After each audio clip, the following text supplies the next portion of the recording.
तो कई बार ये तो चर्चा हुई कि जैसे हम जानते हैं कि नहीं करना चाहिए पर हम करते हैं, इसका मतलब हमारे में बल में कमी।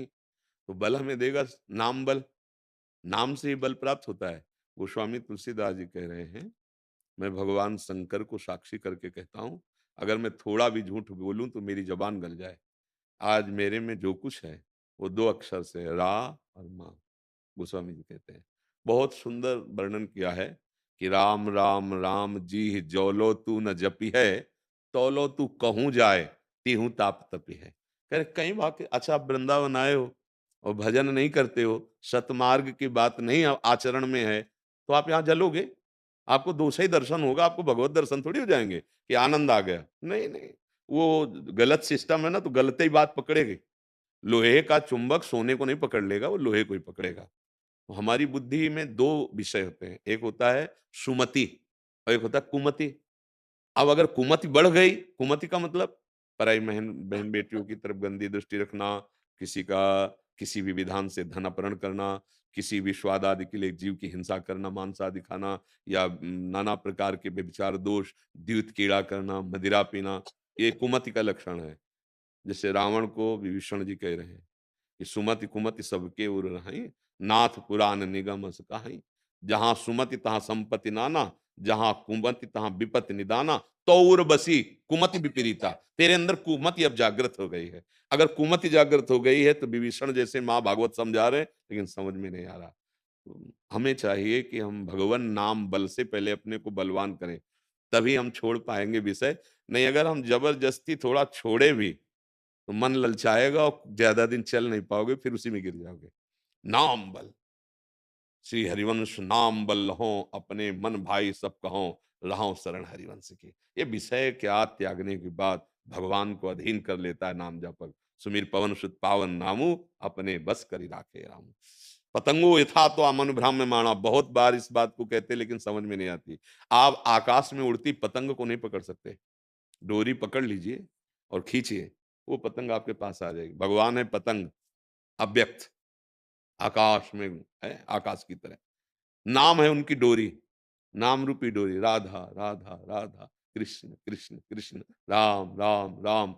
अब वो पतंग आ जाएगी, अपने आप आ जाएगी, आपके पास अपने आप आ जाएगी। महापुरुषों की बात करें, जैसे दो लकड़ियों के बहुत घर्षण से अग्नि पैदा हो जाती है, ऐसे जबान में जब नाम का घर्षण होता है तो ज्ञानाग्नि प्रकट हो जाती है। अंदर जहां ज्ञानाग्नि प्रकट हुई, विषय भस्म हुआ, छोड़ने की बात ही जाने दो, अरुचि हो जाएगी, अच्छा ही नहीं लगेगा। तो हमें चाहिए कि पहले हम नाम रूपी बल, फिर सबको परास्त होकर दे, काम क्रोध लोभ मोह मद मत्सर, ये सब परास्त हो जाएंगे। नहीं तो जो संत महापुरुष जन है, अगर वो परास्त न करें तो कैसे संत बन जाए, फिर कैसे भगवान को प्राप्त करें, कैसे भगवदानंद मिले। तो यही बल है। जैसे कागभूषुंड जी गरुण जी से कहते हैं, निज अनुभव यह कहूं खगेशा। अपना अनुभव की बात कर रहा हूँ। भजन बिना क्लेशों का, विकारों का नाश नहीं होता। ऐसे सब संतों के हृदय, ज्यादातर हर बात का उत्तर राधा राधा ही आता है। ए नाम जप करो, सब समझ में आ जाएगा।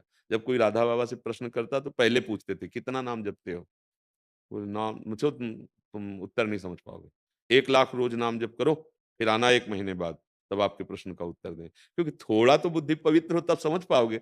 अब ये अध्यात्म की बात है, उसे तुम लोक में घसीटोगे प्रपंच में, तो उसका अर्थ ही नहीं समझ पाओगे, उसका लक्ष्य नहीं समझ पाओगे।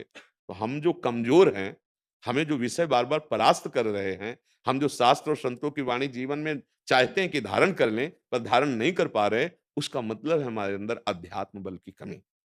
अध्यात्म बल नाम जप से आएगा। सत्संग तो सुन ही रहे हैं, तो नाम जप से आ जाएगा। जितना आप नाम धैर्य पूर्वक रहे, ये इसमें विचलित होने की नहीं कि आज हम सोचा हो आज ही हम सिद्ध हो जाएंगे, ऐसा नहीं है।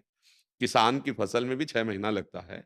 तो पहले, हाँ, पहले अंदर के सब विकारों को नष्ट करेगा नाम, हाँ, तब फिर आनंद का अनुभव होगा। हाँ, बड़ा भारी महाभारत है अंदर का, छोटा मोटा नहीं है।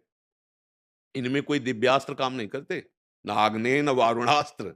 इसमें नहीं, इसमें नाम काम करता है। और रोना, जैसे हम अपने को देख रहे हैं कि हम नहीं जीत पाएंगे इन विषयों से, विषय हमें बार बार आकर्षित कर रहे हैं और बहुत अंदर से है कि मैं जीत जाऊं, तो फिर बड़े से समर्थ से रोना आता है, प्रभु अब आप जिता दो, मेरे बनाए ना बनेगी कोटि कल्पना, आपके बनाए बनेगी, नाथ आप कृपा कर दो। आप करुणा कर दो, मेरे में इतना बल दे दो कि मैं आपके अनुसार चल पाऊँ, आपके अनुकूल आचरण करूँ। हे प्रभु करुणा निश्चित, निश्चित। प्रार्थना से तो भगवान का अवतार हो जाता है। ऋषि मुनियों ने जब प्रार्थना की, भगवान अवतार ले लिए। तो हम अगर भगवान से प्रार्थना करेंगे, तो हमें बल मिलेगा। अपने अनुभव की बात कह रहा हूँ। अब पूरी यौवन अवस्था तो इसी यात्रा में गई है ना, तो अब उसको देखा है कि काम क्या होता है, क्रोध क्या होता है, लोभ क्या होता है, मोह क्या होता है, इसको देखा है। अब देखा कि जब हमारे बस की बात नहीं है, खान-पान नहीं, व्यवस्था नहीं, गंगा के किनारे कष्ट, फिर भी वो स्फुरण, फिर भी वो उसका अंदर से खिंचाव, तो लगा यार अगर स्फुरण है, तो मतलब दुश्मन है, शत्रु है। तो गंगा जी में जैसे खड़े हुए एकांत में और प्रभु से प्रभु आप बल दो, आपके बल से हो सकता है हमें जो चुट-पुट साधना करते हैं, इन महाबलियों को नहीं परास्त तो कर पाएँगे। तो ये सब उन्हीं के लड़का बच्चा है, उन्हीं से प्रार्थना करनी पड़ेगी और उनका नाम जप करना पड़ेगा। कामनाएँ ही तो हमें परास्त कर रही हैं। अगर कामनाएँ शांत हो जाएँ तो अभी दैवी संपदा आ जाए, जो भागवतिक सद्गुण है ना, वो अंदर है। निराश नहीं होना कभी भी किसी भी स्थिति में। नाम जप करना है और भगवान के आश्रित, तो भगवान कह रहे हैं ऐसे पुरुष को या ऐसे जन को मैं स्वयं उद्धार करता हूँ। साधना का बल नहीं, भगवान का। तेषामहं समुद्धरता मृत्यु संसार, मैं उसे पार कर देता हूँ। तो खूब नाम जप करो और जितने-जितने कदम निकलो, बहुत मजबूत निकलो, फिर पीछे मत हटो। जैसे कह दिया कि आज से हम ये चीज़ नहीं खाएँगे। अब पहले इसमें कदम जमाओ। महीना, 2 महीना, 4 महीना बिल्कुल फिट देखा कि बिल्कुल अरुचि हो गई। अब आज से ये नहीं पिएँगे। अब उस पे कदम जमाओ। एक-एक कदम जमाओ और जिसको छोड़ो फिर दोबारा ज़िंदगी में स्वीकार मत करो। निकल गए। ऐसे निकला जाता एकदम जैसे कि एकदम ब्रेक मारने में रफ्तार से चलती हुई गाड़ी में पलटने का भय होता है। नहीं होता है? एकदम ब्रेक, तो इसीलिए कहा गया है, सहेत सहेत बाढ़े भगति गृहीतन गुरहित। आज सुना, अब शुरू हो गया हमारा त्याग। धीरे, धीरे, धीरे अंतराय बनाना शुरू किया। अंतराय बना के धीरे, धीरे, धीरे एक-एक विषय पर जो गंदी बातें हमारे अंदर है, आज से ये नहीं। ठीक। अब उसको सपोर्ट भी चाहिए, नहीं तो पलट जाएगा वो बहुत विचित्र। और मन अगर हठ कर ले, तो हमें चलना इसी के सहयोग से है। इसी के सहयोग से चलना है, क्योंकि इसी यही तो लगेगा भजन में, यही तो साधन में लगेगा। इसको फुसलाना भी है। धीरे-धीरे अंतराय बना के, धीरे-धीरे एक-एक विषय छुड़ाते और जो राज़ी हो गया ना, तो देखो आप लोगों में से कितने लोग बोलते हैं कि हमने सब छोड़ दिया। मदिरा, मांस, गंदे आचरण और नाम जप करता हूँ। वही मन है राज़ी हो गया देखो। तो इसे प्यार और दुलार और शासन, जंगली घोड़े को अगर अपने एड़ पे चलाना है इशारे पे, तो ऐसा नहीं है कि केवल चाबुक ही लगाओ और ऐसा ही नहीं है कि केवल दुलार करो, दोनों बात, चाबुक भी लगानी है और दुलार भी करना है। तो जहाँ ज़रूरत पड़ी वहाँ शासन भी मन पे करना है, भजन बल से, और दुलार भी करना है। अगर वो धर्मयुक्त विषय मन कह रहा है कि आज रसगुल्ला खाएँगे, तो ये कोई अधर्म तो नहीं ना? ठीक है, हमारा सहयोग करो, इतना माला जप लें, इतना कार्य कर लें और लाए ठाकुर जी को भोग लगा दिया, पवा दिया। अब अधर्म में कहता है कि आज वो नहीं, अब नहीं, अब उसपे चाबुक मारनी। नहीं, नहीं, नहीं प्यारे अब नहीं, जब जो तूने कहा पीछे सब किया, अब तो हम हमारी सलाह से चलना होगा तुम्हें। तुम्हारी बात अगर हमसे मिलती है तो हम हाँ कहेंगे और नहीं मिलती तो नहीं कहें। एक दिन वश में हो जाएगा मन। अगर वश में ना होता तो भगवत प्राप्ति कैसे हो संतों को? धीरे-धीरे, धीरे-धीरे क्रमशः विषयों का त्याग करते हुए, नाम जप करते हम भगवान का सा भगवान कहीं दूर नहीं है, यहीं बैठे हुए हैं। तो वो भावना होती है, जब हृदय में आप भगवान को देख लेंगे ना, तो सारे जगत में भगवान ही भगवान नज़र आएँगे, दूसरा कोई है ही नहीं। जी।